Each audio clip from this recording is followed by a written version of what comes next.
All right, ladies and gentlemen, 119 pounds, Grappler Fall Classic. This weight might possibly be the best weight we've ever had. That's saying a lot because last year we had the likes of Mark Hall, Fox Baldwin, Alex Marinelli, Jordan Cooks, and a whole fleet of other dudes at 171, which was an insane weight class. And this weight, surprisingly enough, can live up to it, I think. It's pretty tough. We got, I think, 7 nationally ranked kids in this weight class. Before we get into it, once again, I'm Tony Greathouse, Grappler Fall Classic Tournament Director and the founder of MichiganGrappler.com, and I got the 2 smartest wrestling minds in the country with me, Steve Wodzinski, the Associated Wrestling Press Michigan Grappler, high school analyst, and then JJ Johnson, to my far left, the Associated Wrestling Press college analyst. And we are going to break down 119 pounds. We're going to run through all the seeds. We're going to tell you what each of these guys has to offer, and then we're going to talk about what we think, and these guys are going to give their expert analysis and input.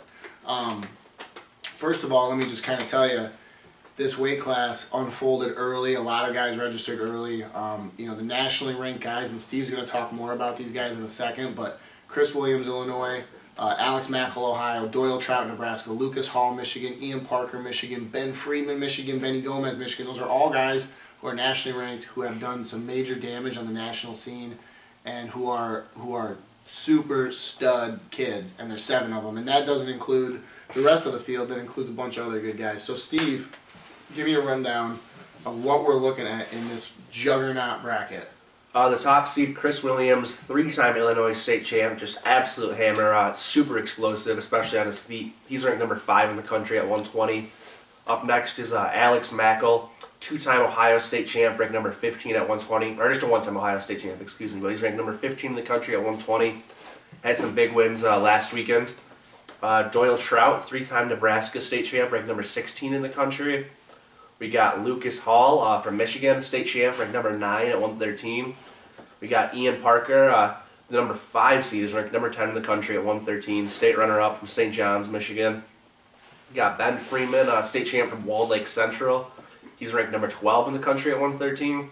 Wow. And then rounding out the nationally ranked guys is state champ Benny Gomez from Michigan, ranked number 20 at 113, absolute hammer. And then number 8 seed, Travis Piotrowski, Illinois, state placer, 2 times freestyle AA in Fargo. Number 9, KJ Suter, state runner-up, GFC AA, a couple times, I believe. Number 10, Jared Bennett, multi-time state placer, Division 1. Mike Volyaniuk, state runner-up, D1.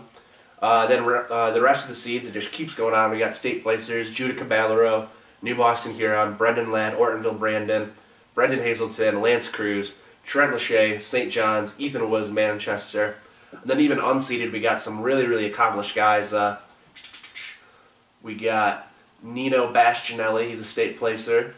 We got Kevin Fuller, state qualifier, Drew Mandel, state qualifier, Grant Morrison, returning GFC AA. So it's a really, really deep weight, and there's going to be some awesome matchups even before the round of 16. I mean, that's just, that weight class, this weight is going to be so much fun to watch.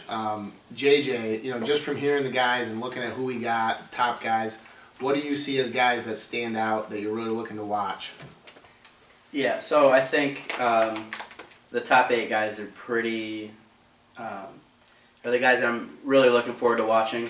They might be just a step ahead of the rest of the class, but from the quarterfinals on, assuming those guys make it, I mean, those are going to be awesome matches. You're looking at potentially Lucas Hall, Ian Parker in the quarterfinals. That was the finals match last year, right? So, which is, I mean, that's going to be really fun to watch. Ben Friedman, Doyle Trout, potential match, Benny Gomez, Alex McCall. So I think Williams and McCall will be the guys in the finals. But like I said, I'm looking forward to watching Hall and Parker, and then whoever wins that against Chris Williams, that'll be fun to watch. So yeah, that's what I got for you. Let's, real quick, let's talk about some sleepers. Who do you guys see? I mean, obviously a weight class like this, who's going to win it? It's a crapshoot. But more importantly, who are some guys, you can look at it as a challenge or you can look at it as an opportunity. Some of these guys that are in the lower seeds or unseeded have an opportunity to make a name for themselves. And maybe they don't knock off, a guy like Trout or Mackel or Williams, but who do you see as a lower seeded guy that has the potential to knock somebody off, to make some noise, maybe not win the tournament, but to really put themselves on the map in this loaded weight class. We're going to start with you, JJ. Certainly. All right, so in that case, I would go with number 10, Jared Bennett, and number 11, Mike Volyaniuk. I think both those guys wrestle a style that's, well, they're different from each other, Bennett and Volyaniuk, but they're tough for other guys to wrestle. Bennett's longer, he scrambles a little bit. Throws boots. Right, typical Rockford. And then Volyaniuk he's kind of a grinder, but he also wrestles a really hard pace. So those guys would be my guys that could pull some upsets early. Steve, what do you got? I think Trent Lachey, he's a 15 seed, probably not going to upset Alex McCall, but he's a guy who put in a lot of work this summer. He's at St. John's now, he went to Fargo, went to the national duels, all that good stuff. And I think he's a guy that's going to be a monster in the wrestlebacks and could get a few big wins, maybe sneak into the top 8. So let's talk now. Let's talk about who's going to win this tournament. And obviously, you know, I think Mackel and Williams probably the two. They probably stand out the most right now. But you know, like you guys said, 1 through 8 are pretty impressive. The 8th seed, Travis Petrowski. I mean, the guy's placed in Fargo twice. He's from Illinois.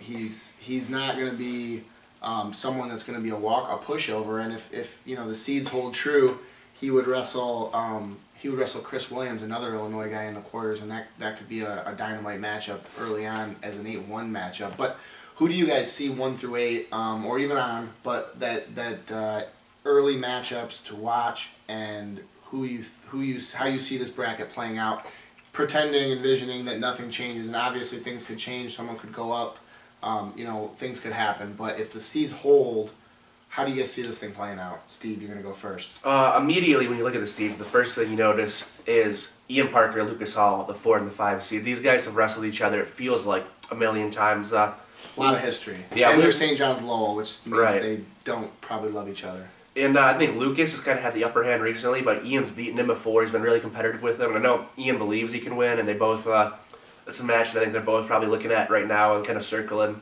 So that's one that I could really see going either way. I like Lucas to win it, but looking at the other quarterfinals, the other one that really catches my eye is number 7, Benny Gomez, number 2, Alex McCall. Benny, always been a big fan, but he showed me something that I never even knew he had before in Fargo this summer. He just flat out wrestled the best he ever has, at least on a big stage. And you know, took 5th in both styles and really, really impressed me. If he can wrestle as well as he did there, then I don't see any reason he can't pull an upset or two and maybe make the semis and even make a run at the finals. JJ, how do you see this thing playing out? Yeah, pretty similar. So another good quarterfinal match would be Doyle Trout, Ben Freeman. And I think that could go either way. If I had to pick a sleeper out of the top 8, a sleeper to win it, it'd probably be Ben Freeman, just because he's experienced in big tournaments. He knows how to navigate the bracket, and obviously he's really tough, and he's really good with the 2-on-1, which is hard for a lot of guys. So he would be my sleeper, Ben Freeman, the 12th ranked kid in the country. So That's a pretty darn good sleeper. yeah. I'm gonna say, you know, I think obviously this is gonna be an amazing weight class, and I look forward to seeing all these matchups. But the guy that I'm not gonna bet against, because the last 2 years I've bet against him, and he's proved me wrong, and that's Lucas Hall. He's got a pair of those shorts in his dresser drawer. He's also got a pair of last year's shorts in his dresser drawer, and if he wins, he'll be I think I'm right when I say this, he'll be the 3rd ever 3-time high school division Grappler Fall Classic champion. The other 2 people to do it before him, both last name Hall, not related. Mark Hall and Zach Hall, who are both pretty freaking good. And Lucas could join them and be the next 3-time Grappler Fall Classic champion. And if he did it, it would be in 3 really loaded weights. He won it at 98 2 years ago as an incoming freshman, beat Louis Hayes in the finals, stuck him, caught him in I don't know if it was a high flyer or a whip over, caught him in something, pinned him first period. And then last year he won that weight class that was loaded, beat Parker in the finals, he beat somebody else. Freeman in the semis. Freeman in the semis.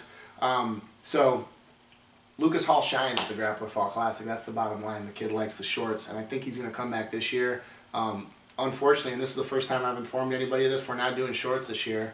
We're doing custom, sublimated spandex, compression shorts. Wrestling Addicts went all out, just pimped them out. They're going to be sweet.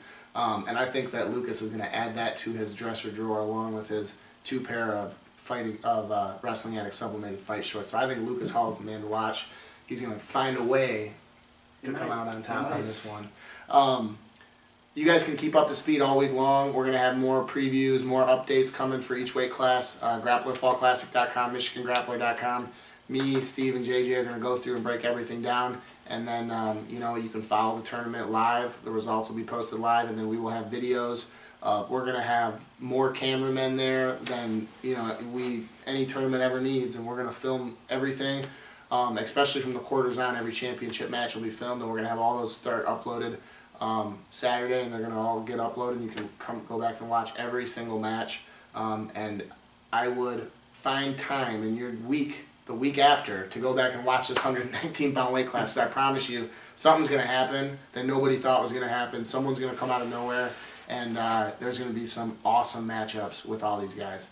So follow us at Mich Grappler on Twitter, and we're going to be hashtagging GFC 2014. And as always, we're going to hashtag Get Some.